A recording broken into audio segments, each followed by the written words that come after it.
November 12th, 1942, 01:43 hours. Iron Bottom Sound, Solomon Islands. A thin mist drifts low over the black water, lit only by the faint glow of phosphorescence curling off the bow of a Japanese destroyer. The ship's lookout, Petty Officer Matsuo, squints into the darkness, his gloved hands gripping cold steel as the wind cuts across his face. Nothing. No silhouettes. No engine noise. Just the rhythmic churn of their own propellers and the distant rumble of surf against unseen islands. But something is wrong tonight. He can feel it. A faint, tightening silence hangs over the bridge of IJN Akatsuki. Captain Tagaki paces slowly behind his men, hands folded behind his back, trusting the Navy's legendary night-fighting doctrine. Sharp eyes, disciplined crews, and the deadly Type 93 long-lance torpedoes waiting in their tubes. For years, the Imperial Japanese Navy owned the night. Their training was unmatched. Their instincts were gospel. And radar? Western trickery, unreliable. A distraction from proper seamanship.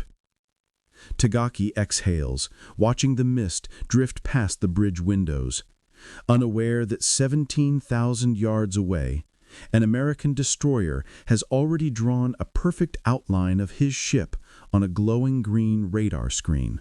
On the USS Helena, a young radar operator named Ensign Kurtz leans over the SG scope, heartbeat thudding in his ears. The new set, smaller, sharper, far better than the old SC units, paints its targets cleanly, each enemy ship appearing as a bright spike on the circular display.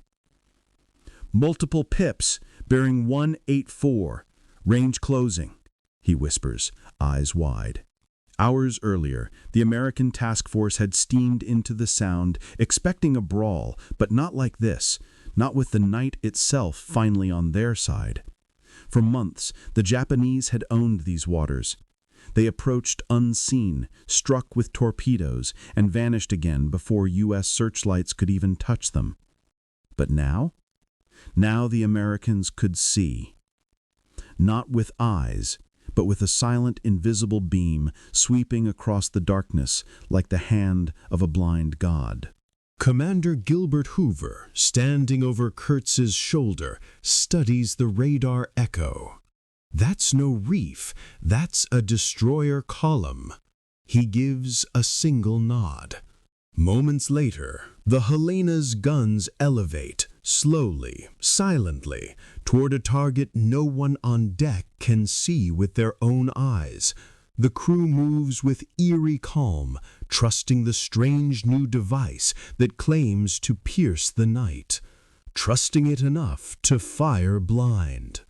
Across the black water, Captain Takagi senses something, a shift in the wind, the way his men suddenly stand a little straighter, the faint prickling fear that the night no longer answers to them. He steps onto the open bridge wing, scanning the void. Nothing. Then, a flash, blinding, sudden, white as lightning.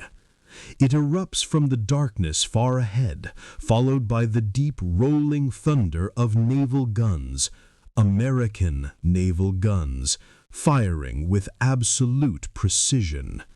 Shells scream overhead, ripping the night apart as if the sky itself has been torn open. Takagi freezes, stunned. How? They were invisible. They were silent. They were approaching exactly as doctrine demanded, but the Americans had fired first.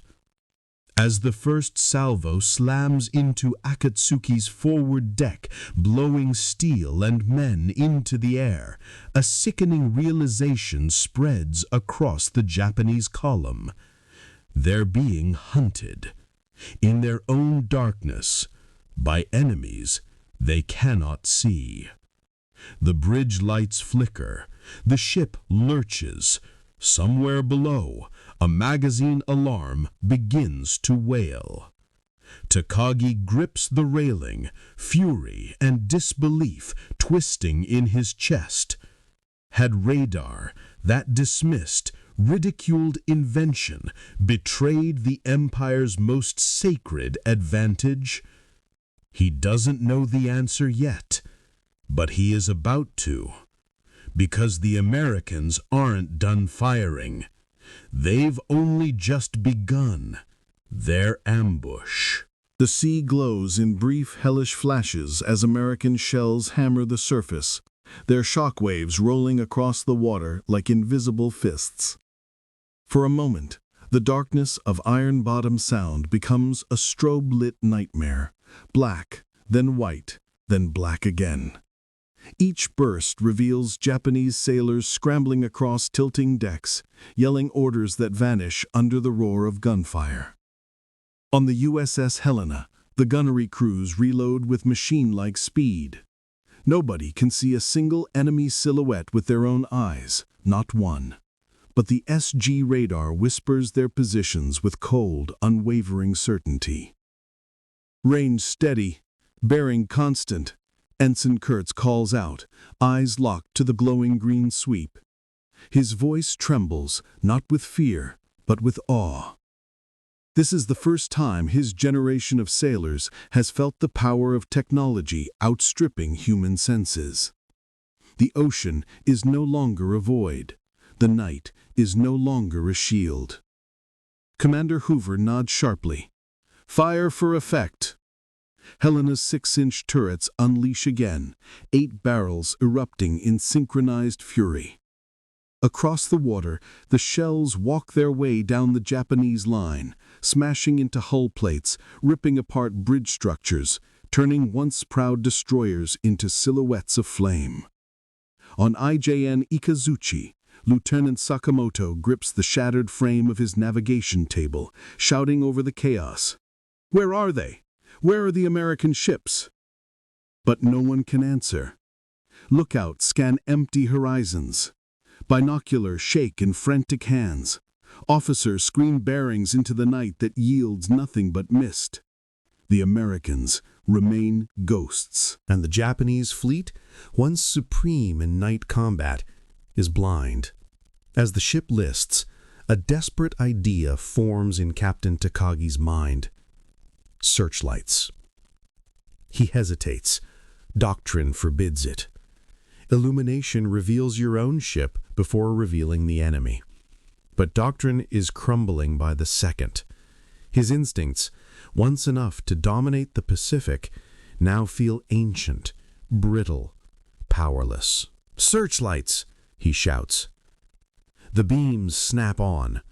White columns slash across the water, cutting through mist, slicing across waves, revealing nothing. Then the beams sweep left, and the sea explodes. 8 American guns answer instantly, zeroing in on the source like wolves spotting wounded prey.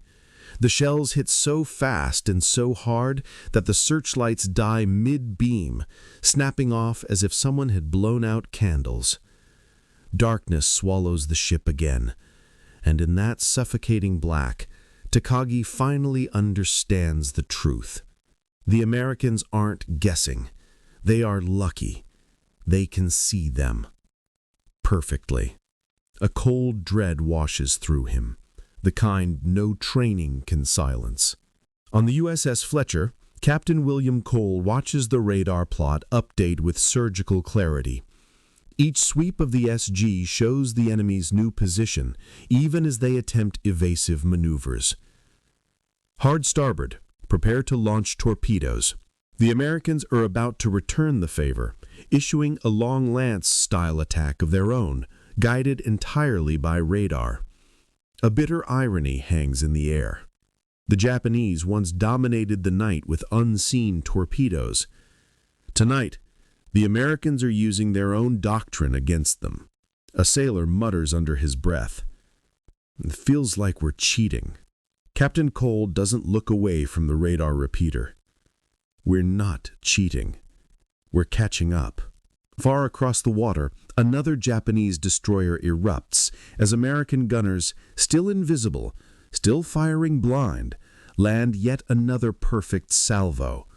Flames spiral upward like a signal flare of doom. The night is slipping away. The Japanese know it. The Americans know it. But the battle is not over, because the Japanese have one weapon left. One final instinct that has carried them through decades of naval supremacy. Desperation.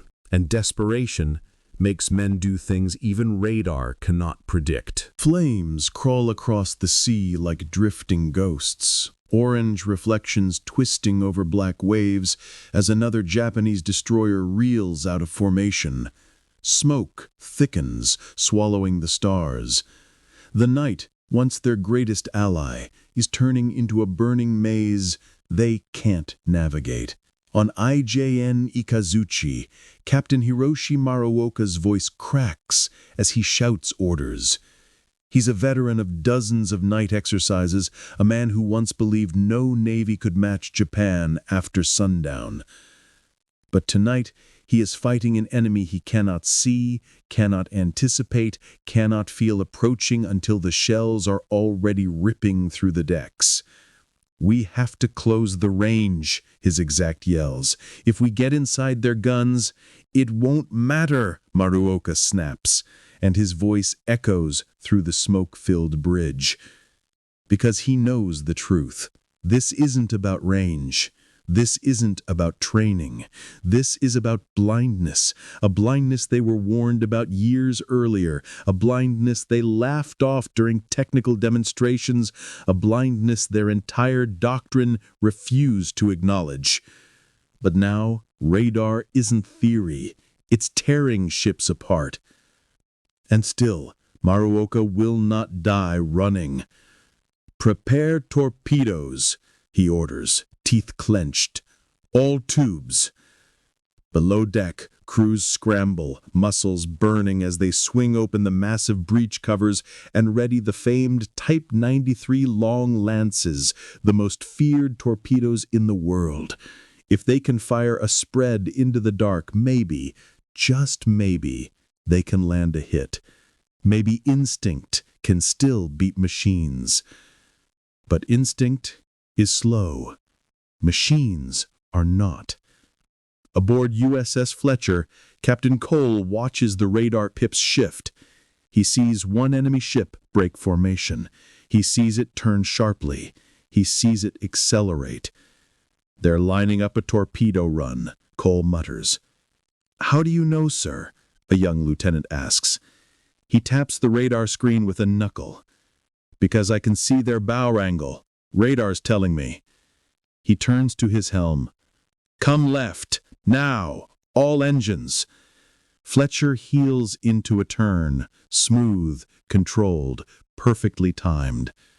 Below deck, torpedo crews stand ready, waiting for Cole's order. They will launch into the dark with mathematical certainty. Radar bearings, radar ranges, radar tracks. Nothing guessed, nothing hoped, everything known. On the Japanese destroyer, Maruoka braces himself as the order leaves his throat. "Fire!" But before the command even fully forms, a wall of water erupts beside the bridge. An American salvo lands so close it stuns the entire crew, knocking some to their knees. A second follows, then a third. Ikazuchi's forward deck is shredded before their torpedoes can even launch. Maruoka stares at the carnage, breath caught in his chest. How do they know exactly where we are? No one answers. Because no one knows. All they can do is listen as the dark roars with shells they never saw coming. On the USS Helena, Ensign Kurtz feels sweat trickle down his back as he tracks the remaining enemy ships. They're scattering now, turning wide circles, breaking doctrine, breaking cohesion. Fear does that. Hoover leans in. They're panicking. Kurtz nods. Sir, it's like they're running from ghosts. Hoover studies the scattering echoes on the scope. The once perfect Japanese column now dissolving into chaos. Not ghosts, he says quietly. From us. He straightens, voice firm.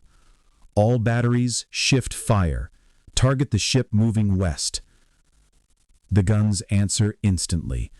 The sea lights up again. Another Japanese destroyer vanishes in a geyser of flame. And somewhere in that flaming darkness, Captain Marioka watches the death of something far larger than his ship. The death of Japan's naval supremacy at night. For years, they believed their vision, sharp, disciplined, trained, was enough. Tonight proves a harder truth. You cannot train your eyes to see the invisible. Desperation turns to dread. Dread turns to disbelief. And disbelief turns to rage. The Japanese still have weapons. They still have courage. But their greatest advantage is gone. And from here on, every decision they make will come from fear, not dominance. The tide is shifting, and the Americans are about to push it even further. The smoke drifts thicker now, a low, suffocating fog that hugs the waves and reflects the glow of burning ships.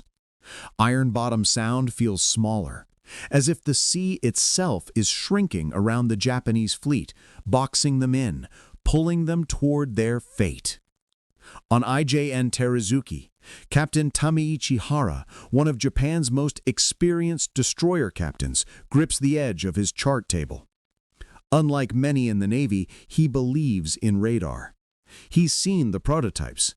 He knows what the Americans are capable of if they can master the technology. And now, staring through the open bridge window at a sky blinking with gun flashes, he knows exactly what he's facing. "This is no accident," Hara mutters. "They're tracking us." His executive officer swallows hard. "Sir, what do we do?" Hara's answer is simple, brutal.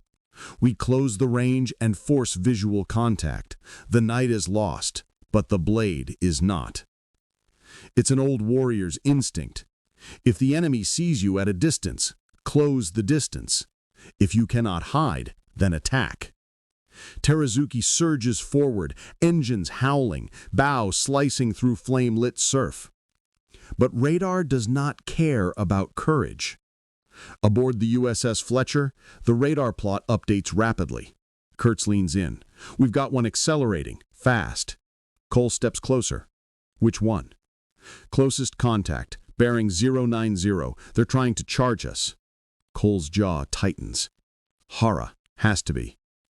He recognizes the tactic, close the distance, knife fight the enemy, the same doctrine the Japanese perfected in the 1930s.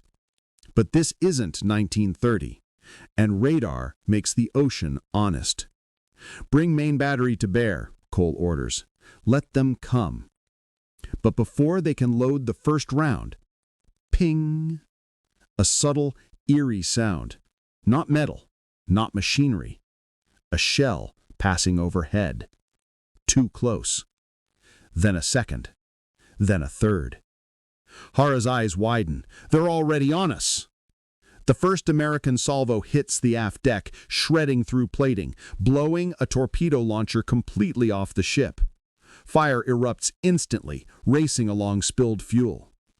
Hara grips the bulkhead as the ship shudders violently. "Damn their machines," he snarls. But his exec shakes his head. "It's not machines, sir. It's an extra eye, and we don't have it." Meanwhile, on the USS Helena, chaos is precise.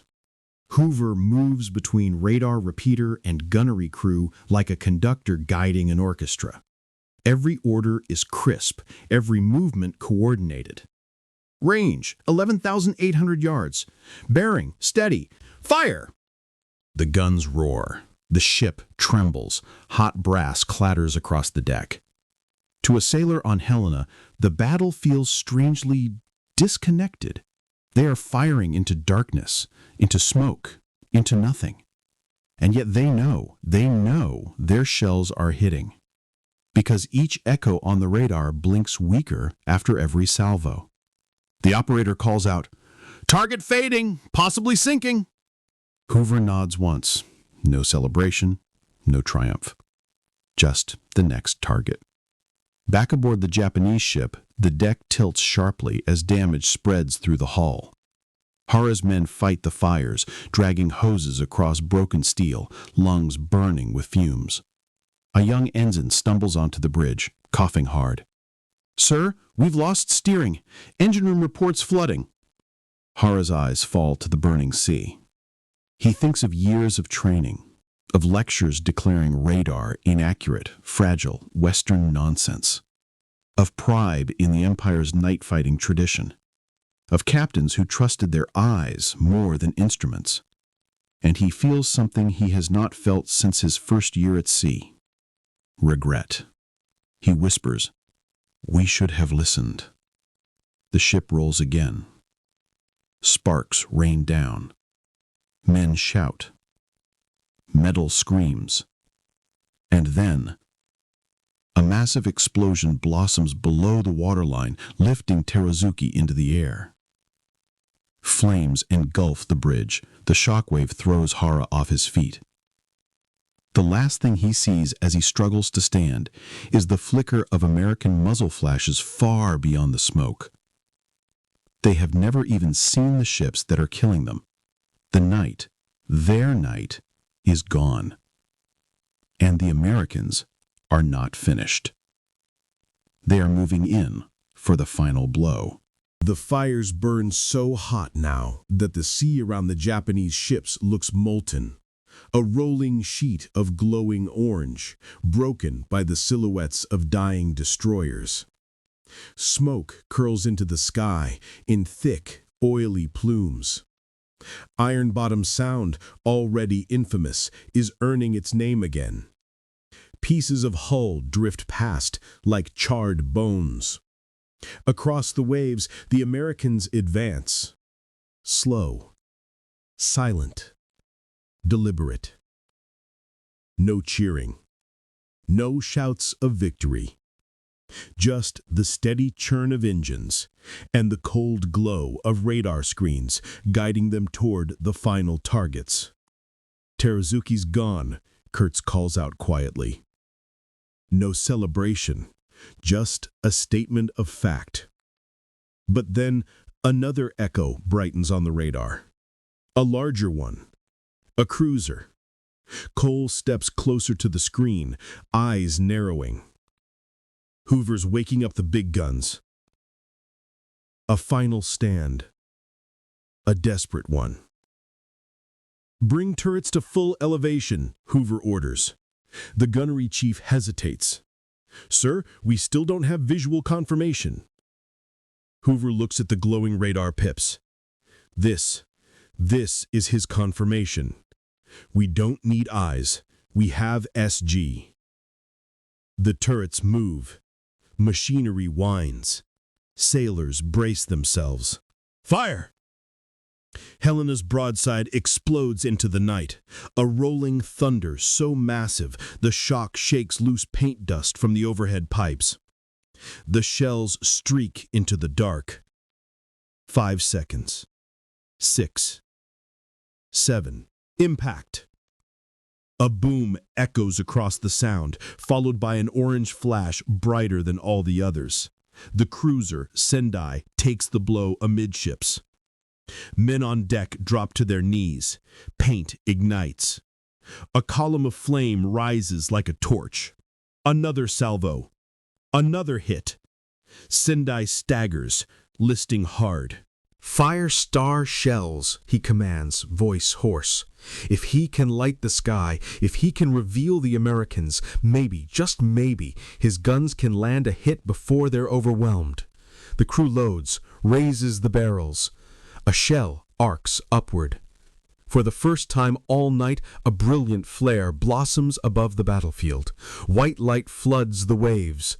And for a single heartbeat, Hashimoto sees them. The American line, destroyers and cruisers advancing in perfect formation, guns trained on his ship like the gaze of some ancient predator. His stomach drops. All ships, evasive, now! But it's already too late, because the flare reveals Sendai to the Americans too. Hoover sees the entire profile of the Japanese cruiser illuminated like a target in a spotlight. He orders, "Full salvo!" The Helena fires.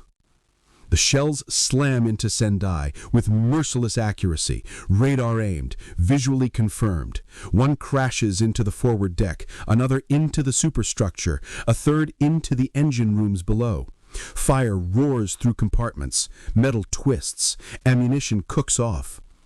The blast blows a plume of debris into the night sky. Sendai begins to die, and with it, the last organized resistance of the Japanese force. "Sir, the remaining contacts are scattering." Cole nods. "They're done. Night's ours now." Kurtz stares at the screen, at the blinking echoes frantically trying to escape. It doesn't feel like victory.